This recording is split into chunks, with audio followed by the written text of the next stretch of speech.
Hey everybody, what's going on? Just getting everything set up. Today we're going to be doing another live stream where we talk about the Juniper JNCIA-SEC practice test. So the past few weeks we kind of were going over the Junos one, which was their routing and switching associate exam. Over the past few weeks since I passed that exam, I've started doing the studying for the SEC exam, which, as you see here, it's on the same Junos Genius website that I showed you before. Kind of went through all of the different learning modules that they had. So pretty much this one is focusing on their SRX devices and some of their other IDP and Layer 7 security appliances and cloud services. So it kind of goes over how to do security policies and objects and their unified threat management, Sky ATP, which is a cloud-based service, some NAT, and then some VPN stuff, and a little bit about their virtual SRX, which allows you to run their firewall in a VM, either on-prem or in the cloud. So I'm just going to double check to make sure that everything is working streaming wise before we hop into it. And then once we're good with that, then we're going to run through this practice test here that I haven't done yet. And it's going to be the same type of setup from last time. It should be, I think, maybe 55 questions. I'll go through each of those, explain why I'm going to choose which answer before I choose it. If I get the question right, then awesome. If not, then we'll go over why I got it wrong and what the correct answer is. So let me just check Restream and YouTube and stuff like that real quick. And then we will hop into it. We will go back over here. And so I'll check periodically through to see if there's any comments and stuff like that. So if you have any questions, hit me up either in Periscope or on the YouTube live chat. I use Ecamm Live, which is supposed to pop up comments automatically, and I can actually share them on the screen. Sometimes that works, sometimes it doesn't. So we'll just kind of go from there. All right, so let's get over into here. And we will start this guy. Let's see. All right, so we are recording again. Sorry about that. For some reason, having an issue with the Restream and the Ecamm software, and I've tried rebooting the PC and restarting the software a few times, and no joy with that. So I'm just going to do this as a local recording on my computer, and then take it and upload it to YouTube, and we'll just go from there. So as I had mentioned, we just logged in to take a look at this test. It's only 35 questions, so it really shouldn't be that bad. So we'll hop into it and see how it goes. All right. Which of the following are supported mini physical interface modules on an SRX Series Service Gateway? Choose 3. DLCSIS, 8-port gigabit Ethernet SFP XPIM, 1-port gigabit Ethernet PoE serial, and 1-port gigabit Ethernet small form factor pluggable. So let's go with the SFP, the PoE, and the 8-port SFP. I don't think either of these are what would be in the mini PIMs. Okay, let's see what we got. Oh, completely wrong. Okay, so the SRX Series Service Gateways support the following mini physical interface modules. 1-port small form factor pluggable SFP. Okay, we got that one. 1-port gigabit Ethernet small form factor pluggable SFP. So I guess the difference there is the gigabit versus non-gigabit. DSL2 doses. Okay. So I guess that is because of the fact that we're talking about a mini physical interface. versus a regular PIM. It's a mini PIM, so maybe that would be why that is. Okay, let's move on to the next one. Which two SRX series devices support PoE? I'll choose two.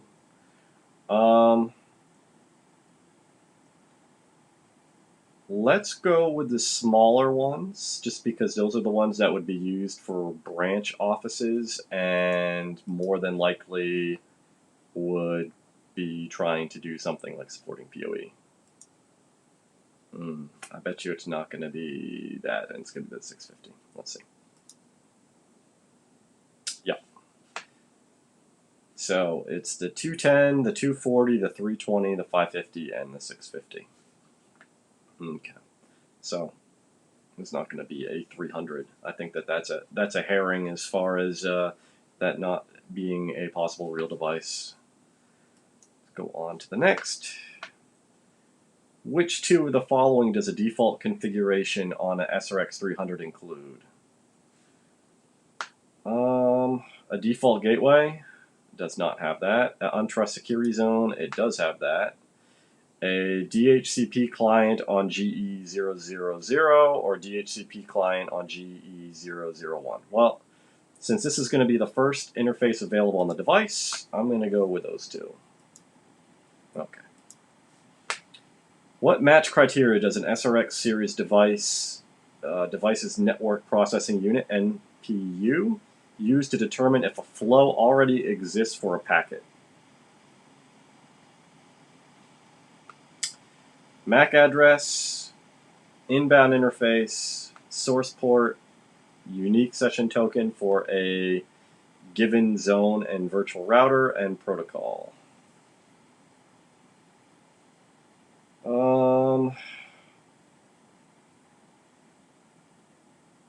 Let's go inbound interface, unique session token, and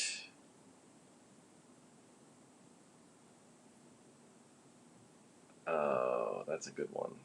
Source port or protocol?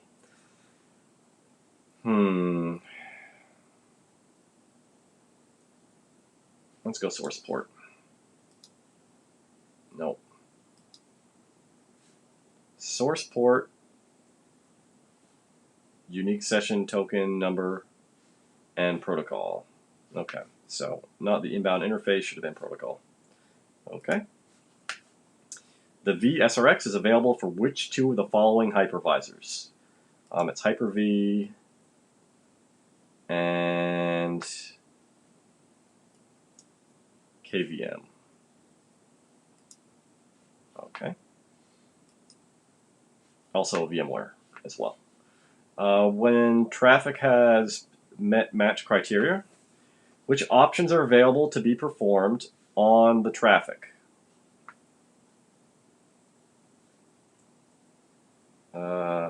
Then permit, then deny, then discard. I think are what we're going to do. It's going to be redirect. No, permit, reject, deny. Okay.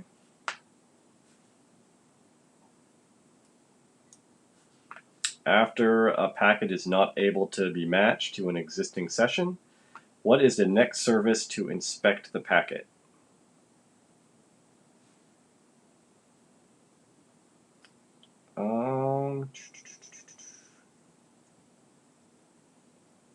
It's screens. I think screens is going to be the first one it's going to hit. Yeah. In the context of SRX series devices, what services does fast path processing skip?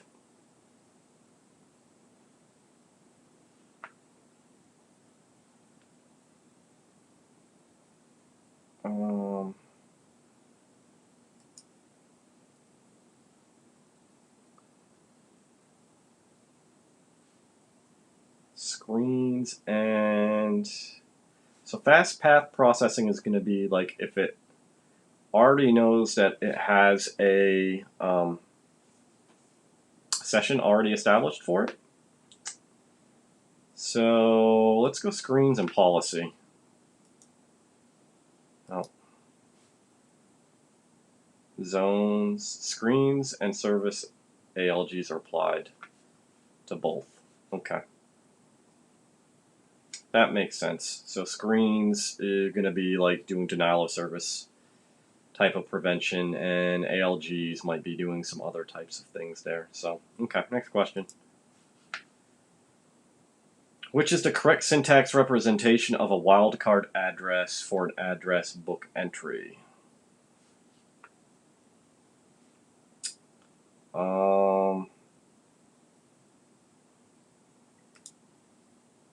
I'm going to go this guy. I've never seen these written out like that. And that would be wrong. Interesting. Wildcard mask determines which of the bits in the IP address A, B, C, D should be ignored. For example, the source IP address 192.168.0.11, 255.255.0.255. The security policy implies that the security policy match criteria can discard the third octet. Okay. Interesting.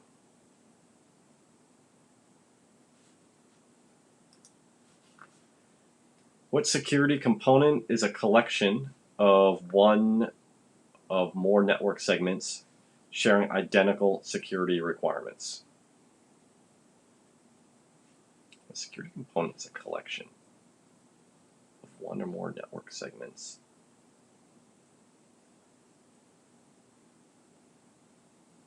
sharing identical zone? Okay. What are two security policy components? So you need an address and an application. Okay. Which two statements are true regarding unified security policies? A unified policy cannot be a global-based policy. A unified policy cannot be a zone-based policy. A unified policy can be global-based and can be zone-based. We'll go with those. There we go. What is a set of rules that tells a Junos security device how to treat transit traffic? That is going to be a policy. Okay. Which order do Junos security devices examine policies for transit traffic?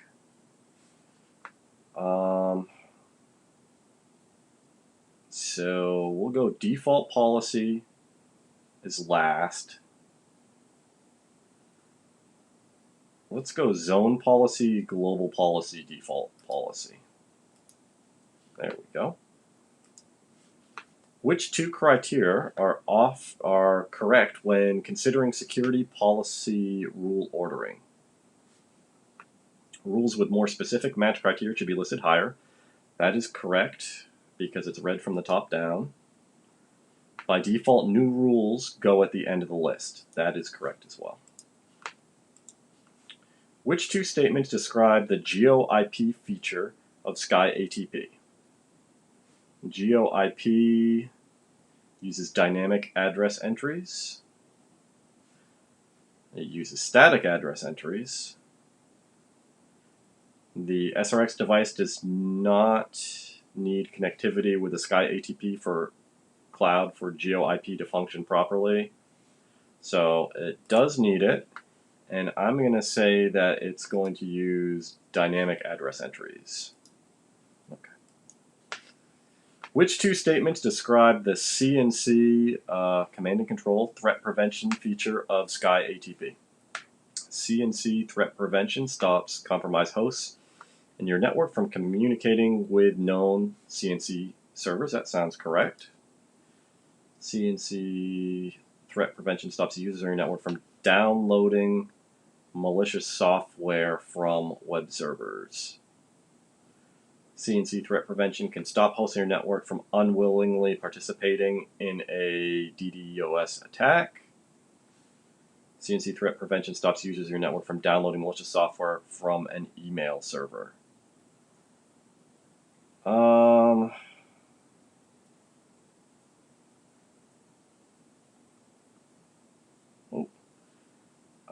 Let's see.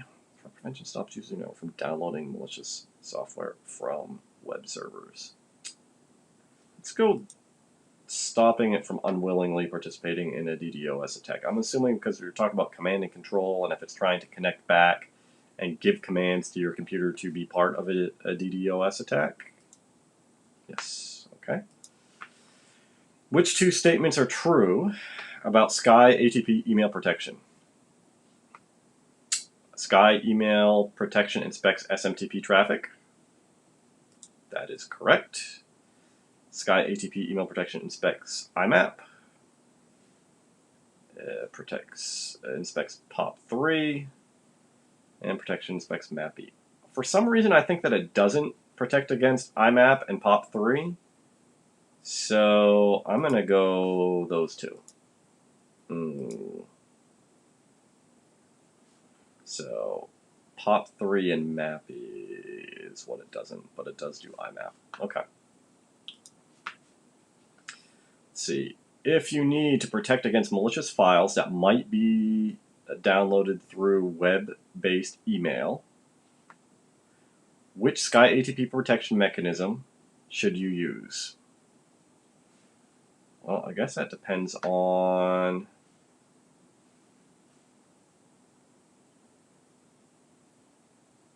I still think that it's going to be that. It's either going to be that or it's going to be HTTP. Yeah, okay. Yeah, because it's going to be using HTTP as the way to transfer that. Okay. Which statement is correct about interface-based NAT? Interface-based NAT is used to translate the destination address of outgoing packets. That's incorrect. Interface-based NAT uses the outbound interface IP to translate the source address of outgoing packets. I'm pretty sure we're going to go with that. Interface-based NAT uses a pool of IP addresses to translate the destination address of outgoing packets. Nope. Interface NAT uses a pool of IP addresses to translate the source. Nope. It's that one. When does a Junos security device implement NAT? I mean, I think that it's going to be on both. Yes. Bidirectional initiation of a translation is classified as which type of NAT? That's going to be a static NAT. Source, destination, dynamic. Static is when it's both inbound and outbound. So it's like a one-to-one translation. What are two types of source NAT? So we have interface-based, and we could also do pool-based. Okay. In the JWeb user interface, which feature is used to facilitate building IPsec VPN tunnels? The VPN Wizard, the IPsec template, an automation protocol, machine learning algorithm. Let's go VPN Wizard. You are configuring an SRX Series device to interoperate with a third-party IPsec VPN endpoint that uses policies to create the VPN. In this scenario, what must be configured for the VPN to work? PFS, VPN monitoring, rekeying proxy IDs. I'm pretty sure it's going to be proxy IDs. Juniper defaults to 0/0, but some other third parties do not. And so you can get into some trouble if you don't set the proxy IDs. Okay.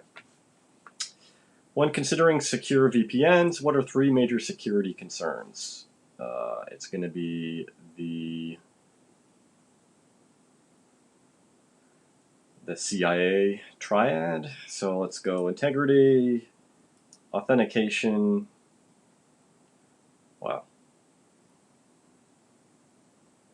It's not the CIA triad because that would be availability. But it's going to be integrity, right? Making sure that nobody changes the information, verifying who it's coming from, and then making sure that people in between can't read it. Okay. Hash message authentication code, HMAC, is a source authentication method based on which 3 procedures?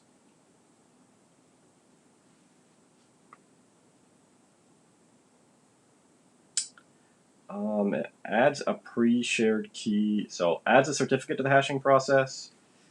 Pre-shared key must be known by both sides.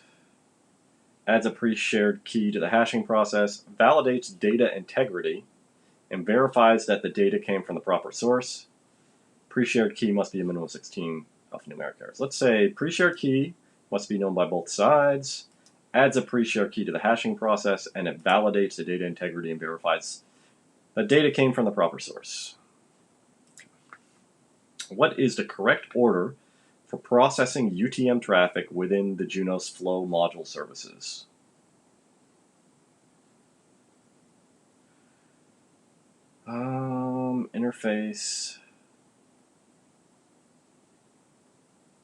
Interface, input, output, security policy, TCP proxy, application proxy, I think.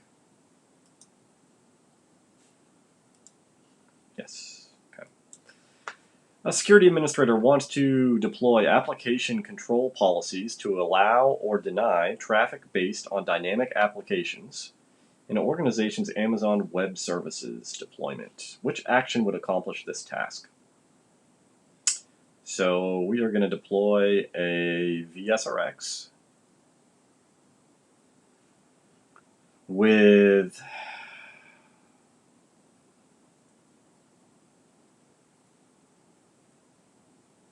the App Secure Suite in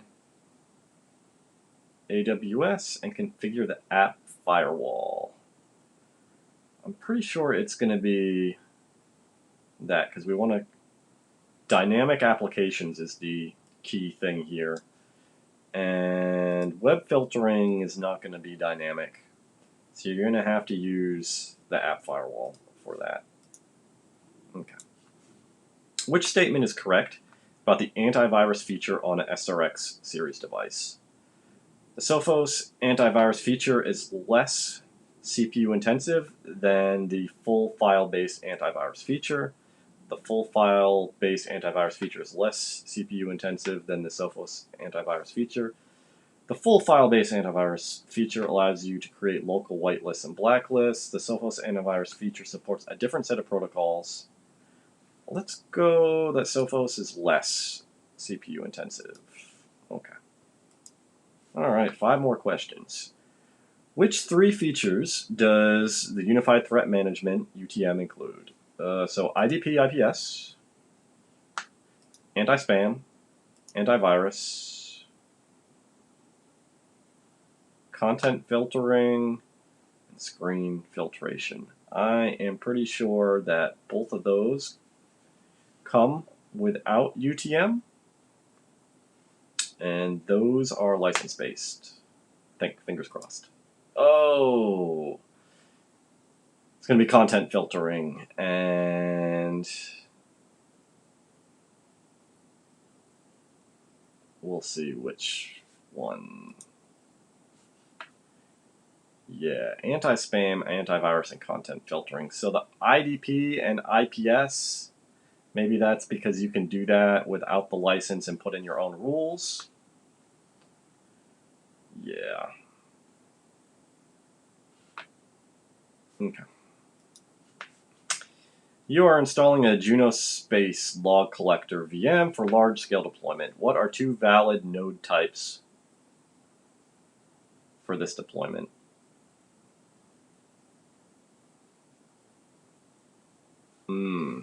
Interesting.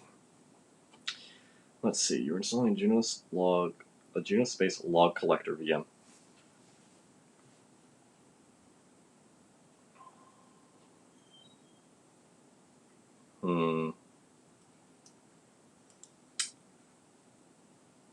I think those 2, but I'm not sure.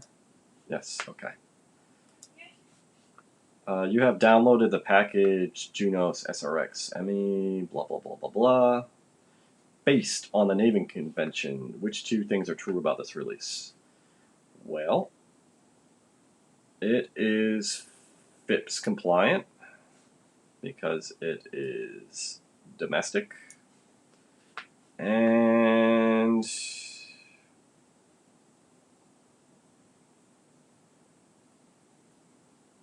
it's a standard release because it's R. Oh, okay. Oh, it's not FIPS compliant, but it supports strong encryption. Yeah.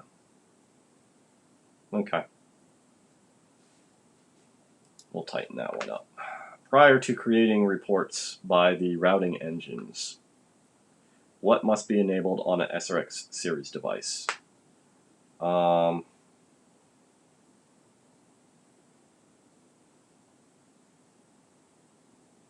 feel like security logging.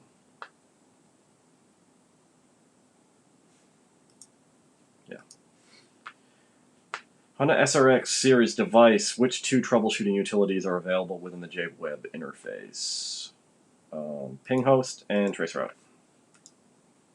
Alright. We started this off really rough. We will see if we got above the 65 or whatever it is that we needed. It's going to be close. Yay! Passed it. Alright, cool. So definitely a few things need to go back over, but passing score is passing score, so very cool. So I'm going to study up a little bit more on this, and then I will take the exam to get the free voucher. I'll let everybody know how that goes, and schedule my test to take the real exam. All right. Well, appreciate everybody. Hope everybody's staying safe. Take care of each other. We'll talk soon. All right.